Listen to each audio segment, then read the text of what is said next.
वचनों को हम पढ़ेंगे और पहले हम भजन संहिता 92 उसकी 12 और 13 आयत को पढ़ेंगे। उसमें लिखा है, धर्मी लोग खजूर के समान फूलेंगे फलेंगे, लबानोन के देवदार के समान बढ़ते ही रहेंगे। वे यहोवा के भवन में रोपे जाकर और हमारे परमेश्वर के आंगनों में फूलेंगे और फलेंगे। मेरे प्रियो, परमेश्वर के पवित्र लोगों, परमेश्वर के प्रिय लोगों, जिनसे परमेश्वर प्यार करता है, मैं आपसे बात कर रहा हूं। ये परमेश्वर की मर्जी है। कहता धर्मी लोग खजूर के समान फलेंगे। खजूर के पेड़ को अगर आप रेगिस्तान में जाएंगे तो बाहरी वातावरण की जरूरत नहीं पड़ती है। वो रेगिस्तान में रहकर भी फल ला सकता है। रेगिस्तान में रहकर भी वो दूसरों को मिठास दे सकता है। परमेश्वर ने कहा धर्मी लोग खजूर के समान फलेंगे। तुम्हारे आसपास मंदी चल रही होगी, तुम्हारे आसपास कोविड चल रहा होगा, तुम्हारे आसपास युद्ध चल रहे होंगे, पर फिर भी तुम फलोगे और फूलोगे और फल लेके आओगे, परमेश्वर कहता है। इसलिए मैं कहता हूं, हमारा जीवन बाहरी राज्य के ऊपर निर्भर नहीं करता। एक मसीही जीवन इस बात पर निर्भर नहीं करता कि इकोनॉमी का हाल क्या है, उसके मोहल्ले में क्या हो रहा है, देश में क्या हो रहा है। परमेश्वर उसे उस खजूर के समान, जो उस रेगिस्तान में भी फल लाता है, रेगिस्तान में भी हरा रहता है, सूखता नहीं है, परमेश्वर कहता धर्मी लोग खजूर के समान फलेंगे और फूलेंगे। उसने दूसरा पेड़ का नाम क्यों नहीं लिया, खजूर का नाम क्यों लिया? अगर आप रेगिस्तान में जाएंगे, मैं दुबई में जब जाता हूं, मिडिल ईस्ट कंट्रीज में जाता हूं, वहां धूप होती है, हर चीज सड़ जाती है, रेत ही रेत होती है। पर आप देखो, रेत के बीच में कहीं खजूर का पेड़ लगा है, वो फल भी दे रहा है, उसके पत्ते भी हरे हैं। इसलिए परमेश्वर ने खजूर के पेड़ का नाम आप लोगों के लिए लिया। ये कोई मायने नहीं करता तुम्हारे आसपास क्या हो रहा है, तुम्हारे फाइनेंस, तुम्हारी लाइफ में, तुम्हारे देश में, इकोनॉमी में, दुनिया में युद्ध चल रहे हैं, कोई मतलब नहीं। परमेश्वर कहता मुझे, अगर मैं तेरे साथ हूं और तू मेरी निगाह में धर्मी है, तो तू खजूर के समान फलेगा और फूलेगा और देवदार के समान बढ़ता जाएगा। यह परमेश्वर की मर्जी है आप लोगों के लिए। आप जानते हैं, परमेश्वर जब नाम लेता है पेड़ों के, तो उसके पीछे एक बड़ी स्टोरी होती है। वचन कहता है, यीशु मसीह ने कहा तुम लोग अंगूरों की, मैं बेल हूं, तुम लोग मेरी डालियां हो, मेरा पिता किसान है। उसने क्यों कहा वो अंगूरों की बेल है? उसने क्यों नहीं कहा वो सेब का पेड़ है? क्या सेब का पेड़ अच्छा नहीं है? क्यों नहीं कहा उसने कि वो आम का पेड़ है? कितने अच्छे अच्छे आम आ रहे हैं आपके, मैं खा रहा हूं यहाँ पे, बड़े टेस्टी हैं। लेकिन उसने कहा तुम सेब का पेड़ नहीं हो, तुम आम का पेड़ नहीं हो, तुम तो अंगूरों की बेल हो। क्योंकि आप देखते हैं अंगूरों के रस लाखों रुपए में बिक जाते हैं, हाँ, लेकिन आप अंगूरों की बेल की एक और बात देखते हो, जब वो सूख जाती है उससे कोई फर्नीचर नहीं बनता है, कोई बेड नहीं बनता, कोई सोफा नहीं बनता, कोई छड़ियां नहीं बनती। वचन कहता है जब अंगूरों की बेल सूख जाती है तो लोग उसे बटोर कर आग में जला देते हैं। तो परमेश्वर कहता है तुम अंगूरों की बेल हो, अगर तो तुम मेरे साथ जुड़े रहोगे तो बहुत फल लाओगे और दूसरों से अधिक कीमती होगे, दूसरों से अधिक तुम शोभायमान होंगे। लेकिन अगर तुम मुझ में रहे और तुमने फल नहीं लाया, तो सेब का पेड़ जब सूख जाता है तो उसका फर्नीचर बन जाता है। लेकिन अगर मसीही व्यक्ति बिगड़ेगा तो उसकी हालत दूसरे लोगों से, दूसरे पापियों से भी कहीं अधिक बदतर होगी। इसीलिए परमेश्वर ने आपके लिए अंगूरों की बेल का और अंगूरों की टहनियों का, उस बेल की टहनियों का एग्जाम्पल लिया। इसलिए परमेश्वर की हर एक बात में दम है। उसने क्यों कहा? क्योंकि अगर अंगूरों की बेल सूख जाए तो वो फर्नीचर बनाने के काम नहीं आती है, वो सिर्फ जलाने के काम आती है। परमेश्वर ने आपको नमक क्यों कहा? तुम पृथ्वी का नमक हो। याद होगा तो तुम सब चीजों को टेस्टी कर दोगे। आप महंगे से महंगा सब्जी लाओ, हाँ, महंगे से महंगा मीट लाते हैं, अगर उसमें नमक नहीं डालते तो कोई काम का नहीं। वो हजारों रुपए का मसाला किसी काम का नहीं आता, टेस्ट ही नहीं आता। एक रुपए के नमक से सारी सब्जी का टेस्ट ही चेंज हो जाता है। परमेश्वर कहता है तुम पृथ्वी का नमक हो, अगर तुम नहीं होगे तो इस संसार को प्रिजर्व नहीं वो रख पाएगा। ये संसार आज प्रिजर्व है, नमक आपको सुरक्षित रखता है, अचारों में डालते हैं, क्यों? ताकि वो उस अचार को खराब होने से बचाता है। तुम इस धरती पे हो तो इसीलिए परमेश्वर धरती को खराब होने से बचा रहा है, क्योंकि तुम पृथ्वी का नमक हो। पर उसने एक और बात बोली है, कहता अगर नमक खराब हो जाए तो वो ठीक नहीं किया जा सकता, उसे चुन कर ठीक नहीं किया जा सकता। दाल खराब हो जाए तो लेडीज चुन लेती हैं, चलो कंकड़ चुन लेते हैं, थोड़ा सा मेहनत लगेगी ठीक कर लेंगे। लेकिन अगर नमक खराब हो जाए तो उसे ठीक किया नहीं जा सकता, वो फिर पांव के नीचे आता है और रौंदा जाता है। तो परमेश्वर ने हमें ये वार्निंग दी है मसीह लोगों को कि या तो मैं तुम्हें बेस्ट करूंगा तो या तुम वर्स्ट होंगे, या तो टॉप पे होंगे या सबसे नीचे होंगे, या तो आशीषित होंगे या तो श्रापित होंगे। पर कहता आशीष और श्राप भी मैंने तुम्हारे हाथ में दे दिए हैं। अगर तुम मेरे वचनों को सुनोगे, मेरे वचनों को मानोगे, तो मैं इस दुनिया की सारी उत्तम से उत्तम तेल, उत्तम से उत्तम गेहूं, आशीषें मैं तुमको दूंगा। पर अगर तुम मेरे वचनों को नहीं मानोगे तो मैं दुश्मनों को आज्ञाएं दूंगा कि वो तुम पे कब्जा कर लें। ऐसा ही है वचन, या तो आपको बेस्ट होना है या वर्स्ट होना है, या नरक या स्वर्ग, बीच का कोई भी प्लेस क्रिश्चियन लोगों के लिए नहीं है।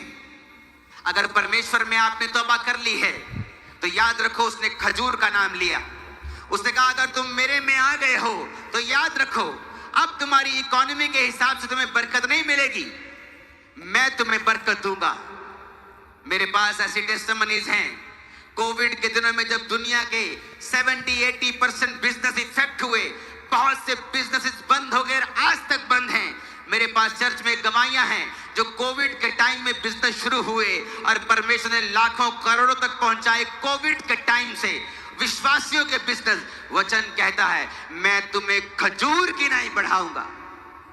खजूर को किसी पानी की जरूरत नहीं, कोई पाइप लगा के उसको पानी देने नहीं जाता है खजूर को। परमेश्वर ने खजूर को ऐसा बनाया है और उसने कहा तुम खजूर के समान फलोगे। और आगे वो क्या कहता है 13 आयत में, कहता वो यहोवा के भवन में रोपे जाकर हमारे परमेश्वर के आंगनों में फलेंगे और फूलेंगे। जब आप तौबा कर लेते हैं, मोस्टली लोग ये गलती करते हैं, ज्यादा पढ़े लिखे लोग ये गलती ज्यादा करते हैं, ज्यादा अमीर और ज्यादा गलती करते हैं। वो ये सोच लेते हैं हम परमेश्वर को मानते हैं लेकिन हमें किसी भी लोकल चर्च का हिस्सा बनने की जरूरत नहीं है। हम इंटरनेट पे अच्छे पास्टर का वचन सुन लेंगे, हम अंकुर नूरुल्लाह मिनिस्ट्री का वचन सुन लेंगे, लेकिन हमें चर्च जाने की जरूरत नहीं है।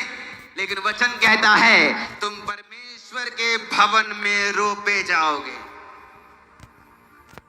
तुम परमेश्वर के भवन में रोपे जाकर, those that be planted in the house of the Lord shall flourish in the courts of our God।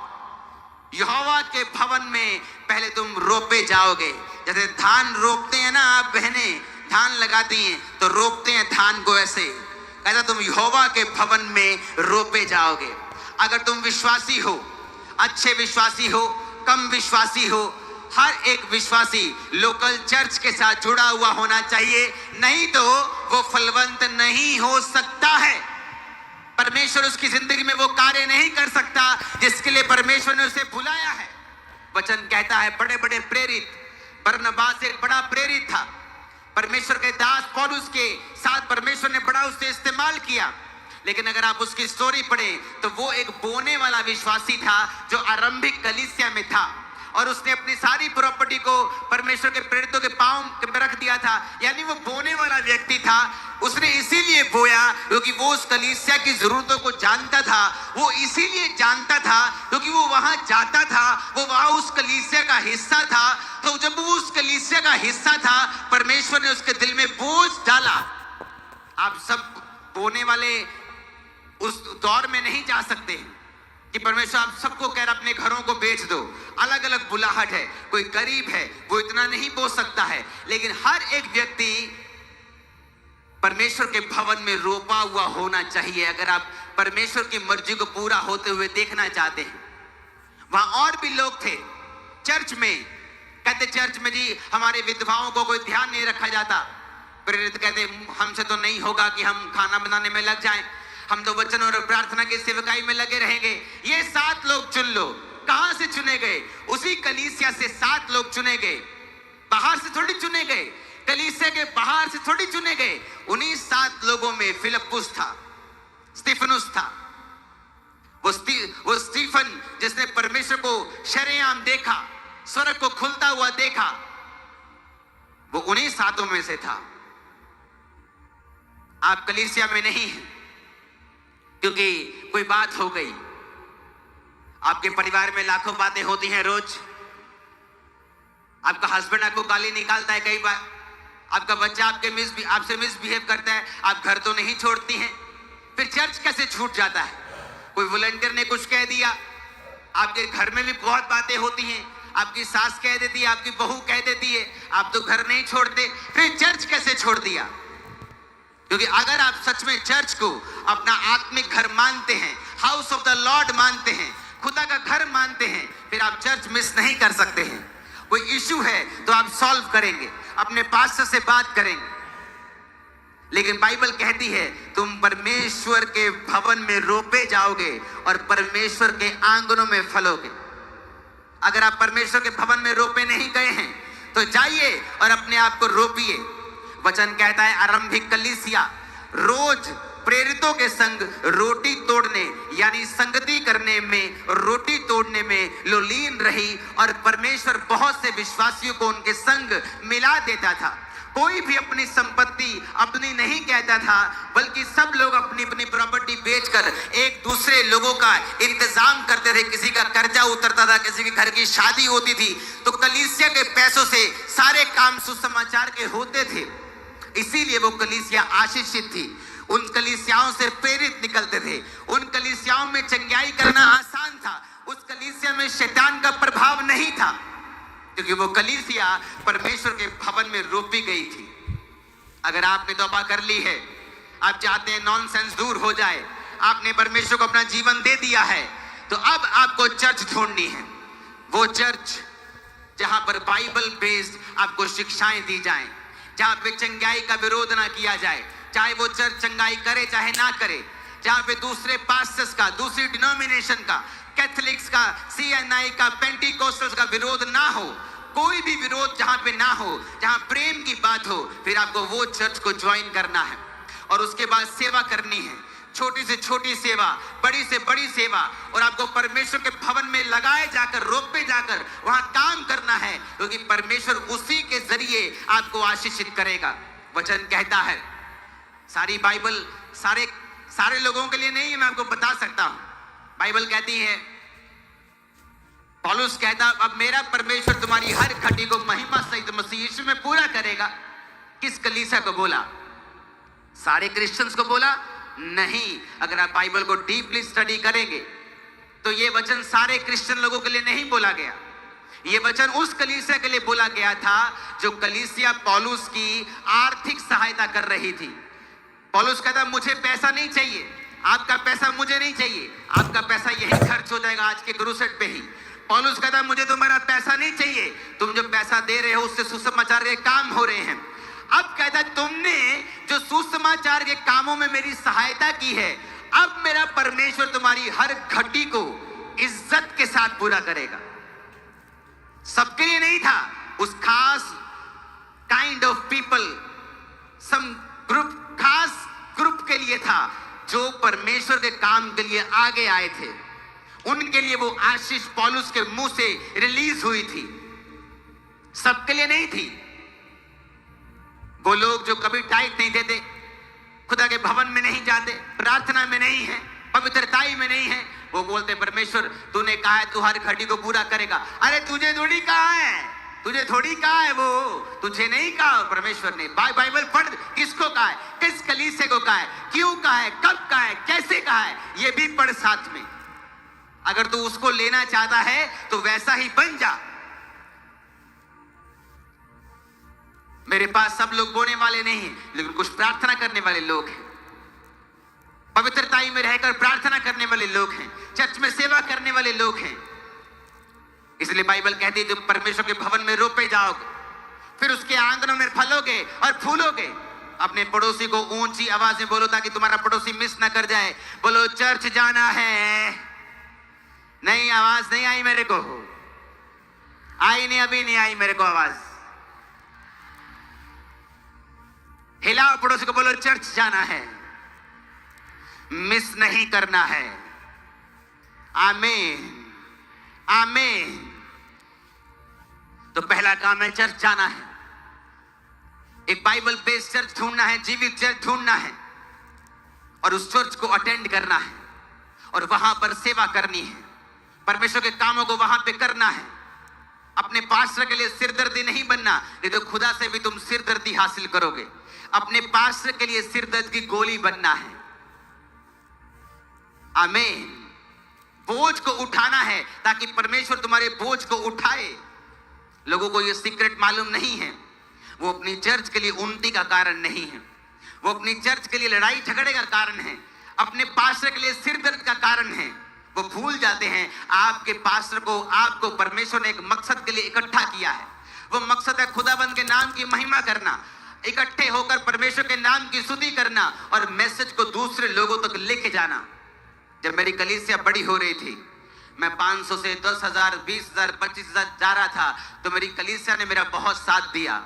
मैं बोलता हूँ मेरी कलीसिया दुनिया की सबसे बेस्ट कलीसिया है। उन्होंने कभी मुझे प्रेशराइज नहीं किया, आप मेरे घर में नहीं अब आते, अब आप ज्यादा बढ़ गए हैं, हमारे घर में अब विजिट नहीं करते।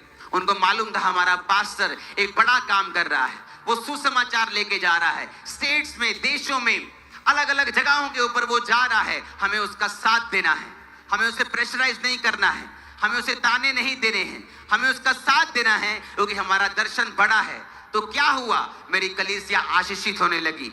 परमेश्वर उसको जल्दी चंगा करने लगे, उसको छुड़ाने लगे, फाइनेंशियली ब्लेस करने लगे और जल्दी जल्दी जल्दी हम बड़े होने लगे। आज हम भारत के सबसे बड़ी कलीसिया बन गए। इसी रीति के साथ उन्होंने उस दर्शन को सपोर्ट किया, विरोध नहीं किया, सपोर्ट किया। अपने पड़ोसी को बोलो सपोर्ट करना है। आमीन। दूसरा पॉइंट आप लिखेंगे। पहला पॉइंट है आपको चर्च में जाना है, वहां रोप पे जाना है, विजिटर नहीं बनना चर्च में। वहां रोप पे जाकर, रोप पे जाना, लगाए जाना, ऐसे घुस जाना है, नहीं तो तुम कहता फ्लोरिश नहीं हो सकते। खुदा के आंगनों में फिर तुम फल फूल नहीं सकते हो जब तक तुम रोप पे नहीं जाओगे वहां पे। सेकंड काम जो आपने करना है, इब्रानिया 12 उसकी 1 आयत में लिखा है, इसलिए अब जबकि गवाहों का एक बड़ा बादल हमको घेरे हुए है, तो आओ हर एक रोकने वाली वस्तु और उलझाने वाले पाप को दूर करके वह दौड़ जिसमें हमें दौड़ना है, धीरज से दौड़ें। मोस्टली पास्टर्स जब आपको वचन देते हैं, कलीसिया क्या गलती करती है, वो वचन वचन सुन जाती है, एक बड़े क्रूसेड के ऊपर तबाह कर ली, लेकिन उसके बाद एक काम आपको करना है, क्योंकि बाइबल कहती है वर्कआउट साल्वेशन के लिए, उद्धार के लिए कहता है वर्कआउट करना है।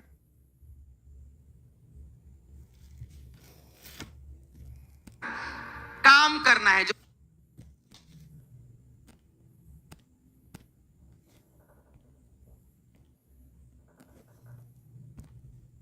परमेश्वर ने तुम्हें उद्धार दे दिया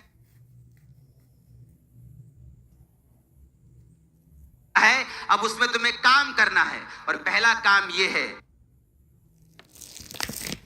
अपनी जिंदगी में से हर एक बुरे कनेक्शन को, कहता रोकने वाली वस्तु, उलझाने वाले पाप को दूर कर दो। अगर तुम्हारी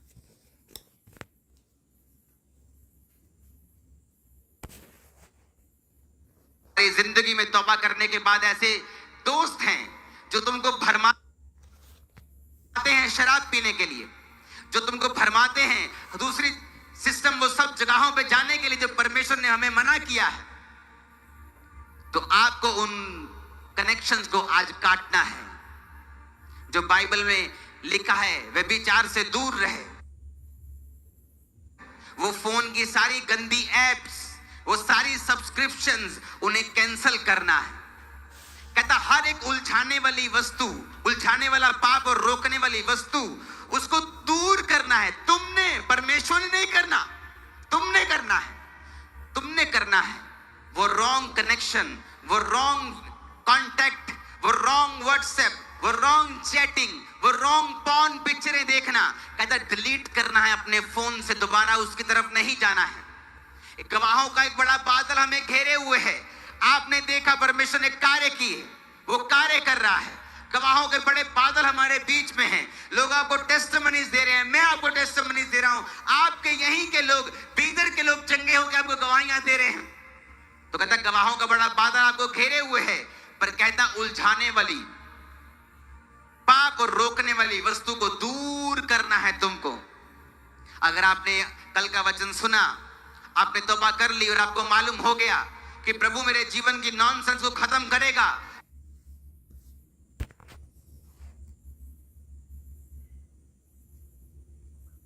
लगता है उसे बड़ा होने में, फिर फल लाने में, फिर उसे पकने में टाइम लगता है। एक खाने वाली वस्तु जिसको हम अभी खाएंगे और खत्म हो गई, वो उसको इतना टाइम लग रहा है, तो आपकी जिंदगी में भी उसको बनाने में भी टाइम लगता है। ये छू मंतर नहीं है, ये कोई जादू टोना नहीं है। यीशु मसीह जादू टोना करने के लिए आपको अपने पास नहीं बुलाता है। ये छू मंतर नहीं है कि आप आए और अगले दिन कुछ हो गया। आपकी लाइफ को परमेश्वर बनाता है। वो लोग क्या करते थे? सुबह को चर्च अटेंड करते थे, शाम को व्यभिचार करते थे। चर्च में सहेलियां बनाई हुई थी, बाहर सहेलियां बनाई हुई थी, व्यभिचार करते थे, और तब मैं और वो एक जैसे लगते थे, कोई फर्क नहीं था। वो भी तालियां बजाते थे चर्च में, मैं भी ताली बजा के वर्शिप करता, कोई फर्क नहीं था। आशीष में भी कोई फर्क नहीं था, उसके पास भी बाइक था, मेरे पास भी बाइक था। 3-4 साल ऐसे चलते रहे।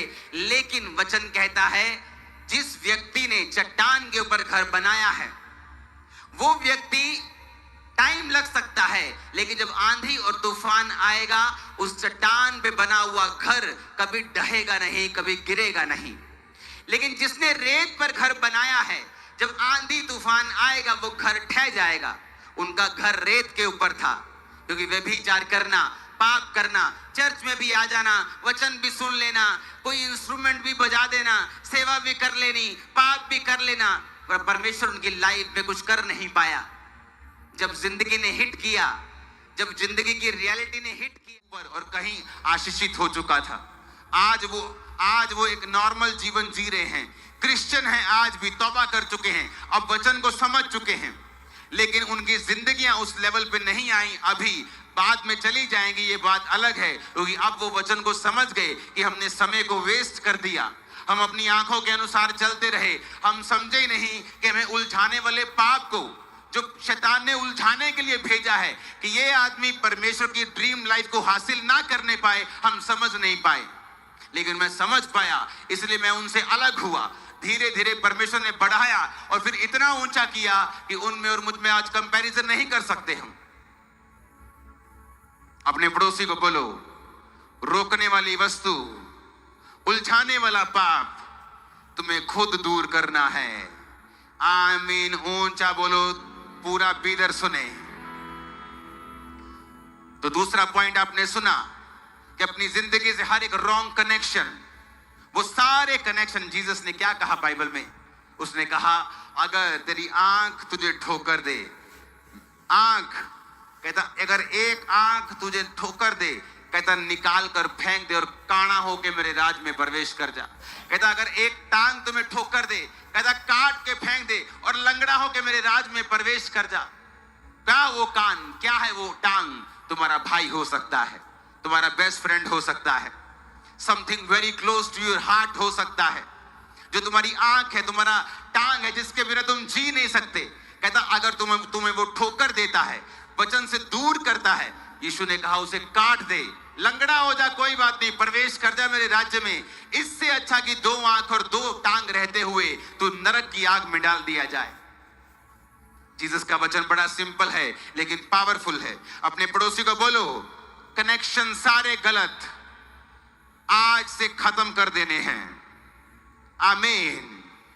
आपको मालूम है, जब आप प्रार्थना करने के लिए बैठती हैं, आपकी पड़ोसन आपके पास आकर चुगलियां करने लगती है। आपको फोन आता है आपकी कजन का और वो आपका 1 घंटा वेस्ट कर देती है। क्या आपको नहीं मालूम उसी आंख की परमेश्वर बात कर रहा है? क्योंकि शैतान चाहता है कि तुम प्रार्थना से दूर रहो, तुम ऐसे कनेक्शंस में फंसे रहो जहां वो तुम्हें रोके रहे और उस लाइफ तक कभी ना पहुंचने दे। वो हमें सोचना है, वो हमें देखना है कि हमें उस जिंदगी को जो प्रभु ने मेरे लिए सोची हुई है वहां तक कैसे पहुंचना है, क्योंकि परमेश्वर हमें पहुंचाने के लिए तैयार है। सब बोलो आमीन, ऊंची आवाज में कहो आमीन। मेक श्योर, तीसरा पॉइंट, कि आपके आसपास के लोग वही हों जिनका विश्वास आपके जैसा है।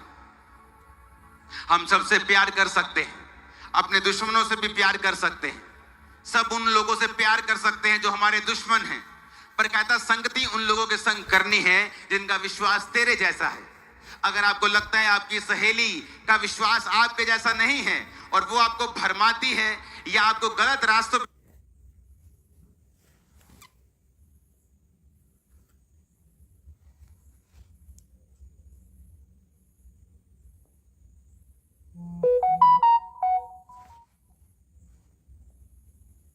होगी, वैसा ही तेरा चरित्र बन जाएगा। आप इतने मजबूत मत बने कि शैतान के सामने जाएं और कहें कोई बात नहीं, मैं बड़ा स्ट्रांग हूं। आप रोज शराबियों के बीच में बैठे और कहें नहीं नहीं मैं बड़ा स्ट्रांग हूं जी, मैं नहीं पीता। 6 महीने में आप पीने लगेंगे। यीशु ने कभी नहीं कहा, उसने कहा शैतान तेरे पास आएगा तो मैं तुझे बचाऊंगा। यूसुफ जब उसकी बॉस की बीवी ने उसके साथ उसे गलत काम करने के लिए कहा, यूसुफ ने बैठकर समझाया नहीं उसको, लिखा वो भागा, उधर से भागा। कहता व्यभिचार से भागो, काउंसलिंग करने की जरूरत नहीं है उसको, जो तो तुम्हारे पर बुरी आंख रख रहा है कि मैं चर्च में अपनी सहेली को लेके आया हूं जी, इसको परमेश्वर छू ले। अरे तो दूसरों को बचा, छू लेगा खुदा, इसको नहीं भी छुएगा कोई बात नहीं। हजारों बाहर मरे हुए लोग बैठे हैं, छुएगा उसको, लेके आ उनको लेके आ बाहर। ये क्या कर रहा था चर्च के बाद? मैं उसको छोड़ने के लिए जा रहा था उसके घर। किसको? ये जवान सिस्टर को। तेरे को बूढ़ी नजर नहीं आई चर्च में कोई बहन? इसको तू छोड़ने के लिए जा रहा था घर में। तेरे को ये जवान नजर आई छोड़ने के लिए घर में? तेरे को हजारों लोग नजर नहीं आए तेरी उम्र से दुगने बड़े? क्योंकि हम खुद चाहते हैं कि शैतान हमारी जिंदगी में काम करे, फिर हम रोएं और प्रभु को कहें तूने ऐसा क्यों होने दिया।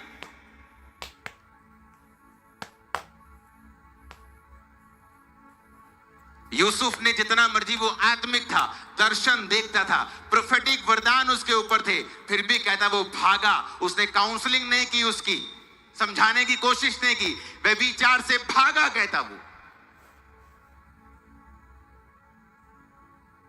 आप शराबियों के बीच में नहीं बैठ सकते। आप दो उनको वचन, मैं उनको वचन देता हूं, मैं उनसे नफरत नहीं करता हूं। चर्च में शराब पी के लोग आ जाते हैं, मैं नफरत नहीं करता हूं। वचन दो, परमेश्वर के बारे में बताओ, उन पे प्रार्थना करो, उन्हें प्यार करो, उन्हें हक करो। संगति करने के लिए परमेश्वर ने नहीं कहा है, क्योंकि जैसी तुम्हारी संगति होगी वैसे तुम्हारा जिंदगी हो जाएगा। परमेश्वर ने कहा तुम रेत के समान हो। रेत को औरतें रेत को लेती और बर्तन को साफ करती हैं। रेत बर्तन साफ करती है, खुद गंदी नहीं होती। तुमको साफ करना है दूसरों को, लेकिन यह भी ध्यान रखना कि तुम खुद गंदे ना हो जाओ। Hallelujah, hallelujah. क्योंकि ये वही रोकने वाली वस्तुएं हैं, उलझाने वाले पाप हैं, जो एक विश्वासी को उस ड्रीम लाइफ से दूर रखते हैं जो खुदा ने उनके लिए सोची होती है। और फिर वो बोलते हैं हमारी लाइफ में परमेश्वर के मकसद पूरा क्यों नहीं हुआ, हमारी जिंदगियां आम विश्वासियों की जैसी क्यों हैं, हमारी जिंदगियां दूसरे अन्य जाति लोगों की तरह क्यों हैं, उनमें और हम में कोई फर्क नजर क्यों नहीं आता, क्योंकि उनमें और तुम्हारे चरित्र में भी कोई फर्क नजर नहीं आता परमेश्वर को। इसीलिए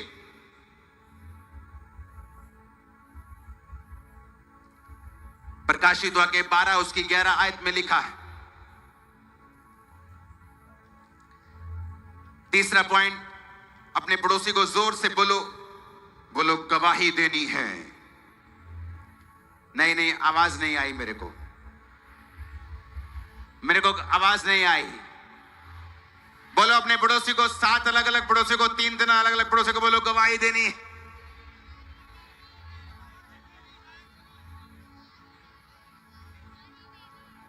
बोलो अपने पड़ोसी को, नहीं बोलो जोर से। आमीन। प्रकाशित वाक्य 12 उसकी 11 में लिखा है, वो मेमने के लहू के कारण और अपनी गवाही के वचन के कारण उस पर जयवंत हुए। उन्होंने अपने प्राणों को प्रिय ना जाना, यहां तक कि मृत्यु भी सह ली। आपको परमेश्वर एक गवाही देता है, नशे की गवाही दे दी, अब उसे कहता रोज देना है। वो तुम्हारे लिए एक हथियार है।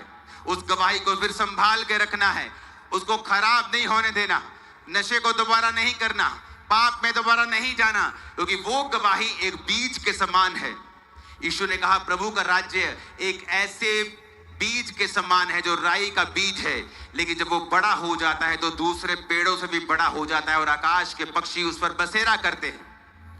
शैतान जब देखता है कि आपकी गवाही बनी है, आपने नशा छोड़ दिया, पाप छोड़ दिया, वो चाहता है फिर से आप वही पाप करें, वही नशा करें, ताकि आपकी गवाही खराब हो। क्योंकि शैतान के ऊपर फतेह पाने का एक तरीका है कि आप अपनी गवाही को रोज दें। परमेश्वर के भवन के साथ जुड़ जाएं, हर गलत काम को डिस्कनेक्ट कर दें, अपनी गवाही को रोज दें। आपकी लाइफ में आप बड़ी बरकत को आता हुआ देखेंगे।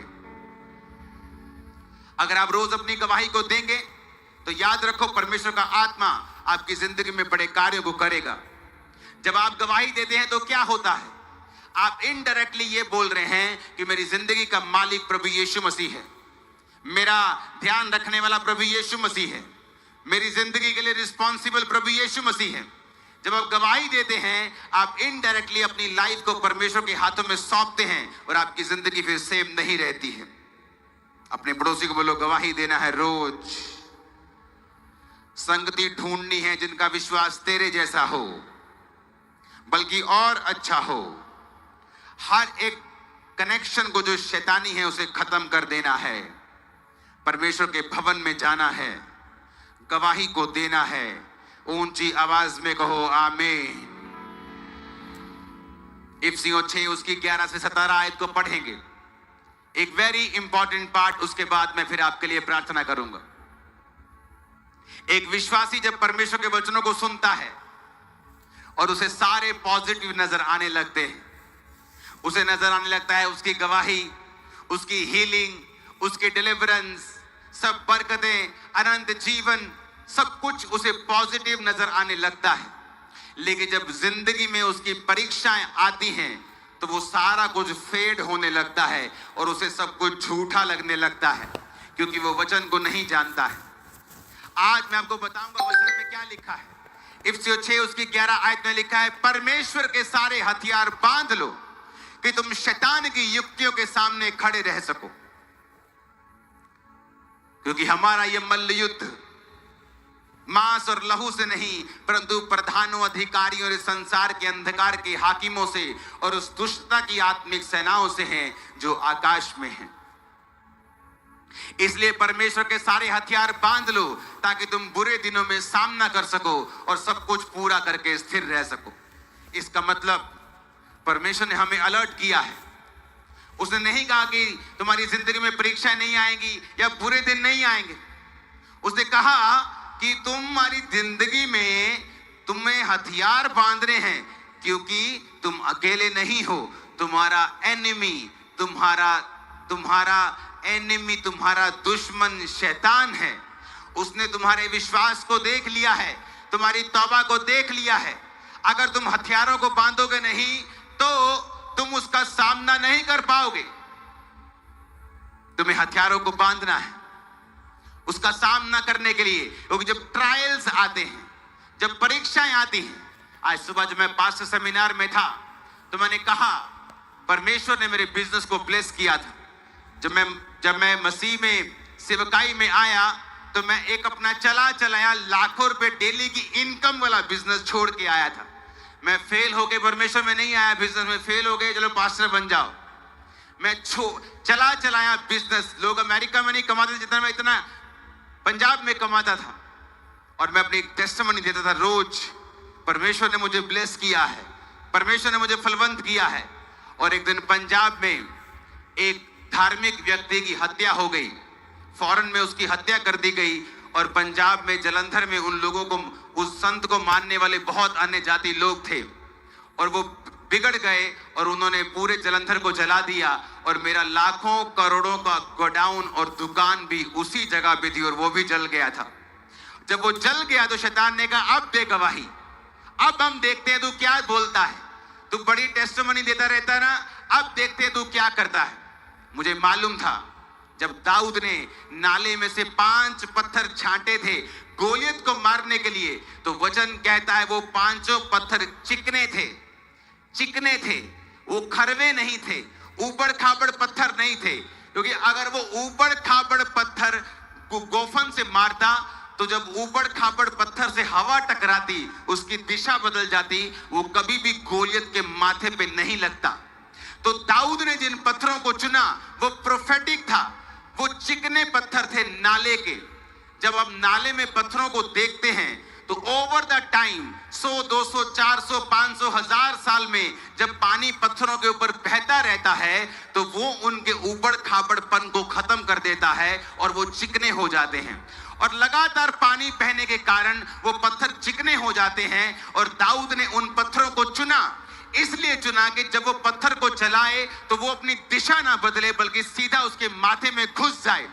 जब परमेश्वर आपको इस्तेमाल करना चाहता है और ऐसा इस्तेमाल कि उसके बाद आपकी लाइफ सेम नहीं रहती, तो वो आपको उन ट्रायल से, उन परीक्षाओं के पानी से आपको गुजरने देता है।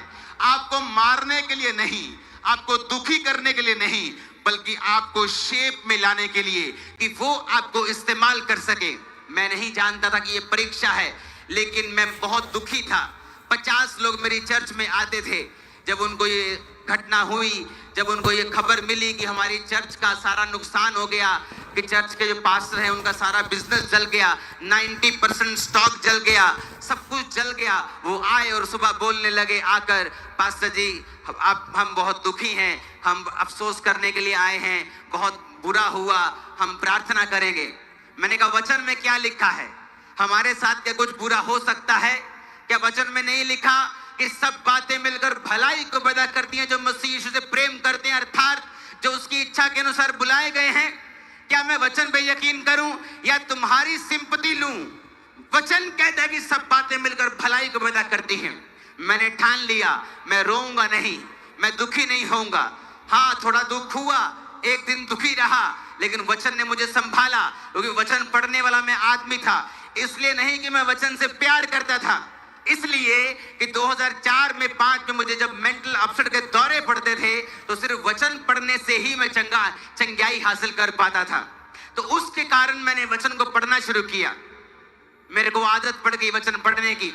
जब आदत पड़ गई तो ठीक होने के बाद भी वो आदत बरकरार रही, तो वचन मेरे दिल में आ गया। देखो परमेश्वर ने कैसे कार्य किया। जब मेरे पे परीक्षा आई, जब मेरा दुकान जल गया, गोडाउन जल गया, काम जल गया, सब कुछ खत्म हो गया, मंत्रियों को फोन किए, फायर ब्रिगेड को फोन किए, कोई आने के लिए तैयार नहीं था, गाड़ियां जल गई। आज भी इंटरनेट पे डाल के देखो, सारी उस एरिया की गाड़ियां से घरों के बाहर जला के चले गए वो लोग।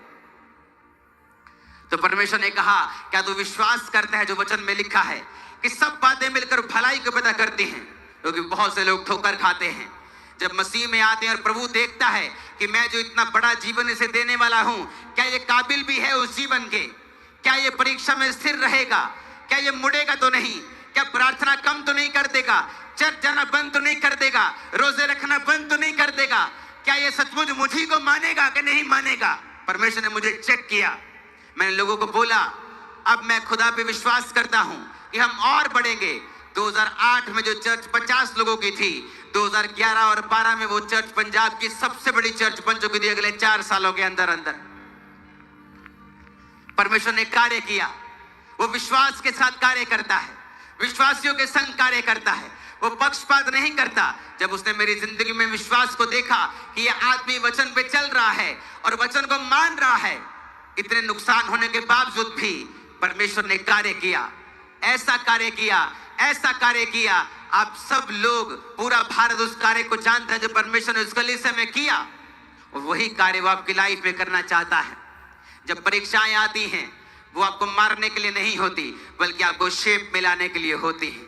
आप, ताकि जब परमेश्वर आपको लॉन्च करे, आप इधर उधर ना हो जाओ, आप हवा से बहक ना जाओ, आप निशाने से चूक ना जाओ।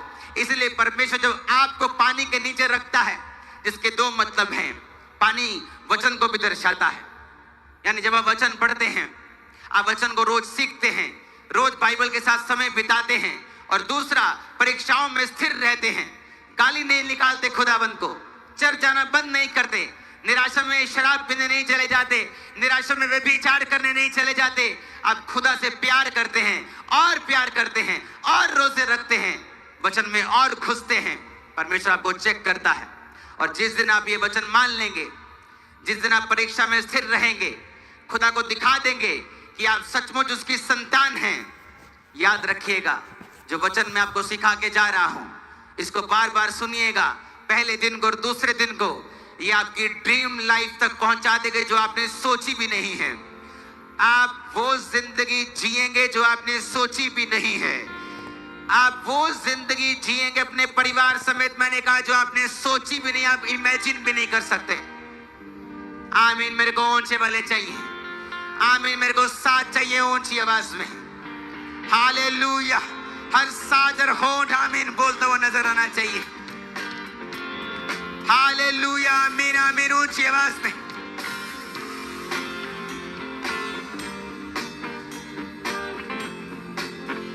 Hallelujah hallelujah. आप तैयार हैं? इस वचन को मानेंगे? लाइफ सेम नहीं है। कॉन्ग्रेचुलेशन। मैं आपको एडवांस में बधाई देके जा रहा हूं उस लाइफ के लिए जो खुदाबंद आपको देने वाले हैं।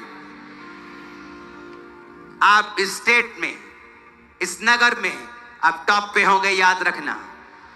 आपके बच्चे ऊंची पदवियों के ऊपर होंगे, याद रखना। और आमीन। ऊंचे वाला चाहिए चर्च। उसने कहा, मैंने तुम्हें सिर बनाने के लिए बुलाया है, अगवा होने के लिए बुलाया है, कर्जा देने वाला होने के लिए बुलाया है। आप ऐसा ही हो जाएंगे। आमीन। ऊंचा चाहिए चर्च। बोलो फिर से। इन सभी चीजों को फॉलो करना है। पहले तौबा करनी है, फिर परमेश्वर के भवन के साथ जुड़ना है, हर गलत चीज को डिस्कनेक्ट कर देना है, अपनी गवाही को देना है, अपनी संगति अच्छे लोगों के साथ रखनी है, और परीक्षाओं में स्थिर रहना है। अपने पड़ोसी को बोलो, बधाई हो उस जिंदगी के लिए जो परमेश्वर तुम्हें देने के लिए जा रहा है। आमीन। ऊंचा चर्च। Hallelujah hallelujah. अपने हाथों को उठाकर सब जन खड़े हो जाओ और खुदा से कहो, पिता, मैं ये वचन फॉलो करने के लिए तैयार हूं। मुझे छुएं, मुझे छुएं और आज चंगा करें। उठा अपने हाथों को। मुझे छू पाक मुझे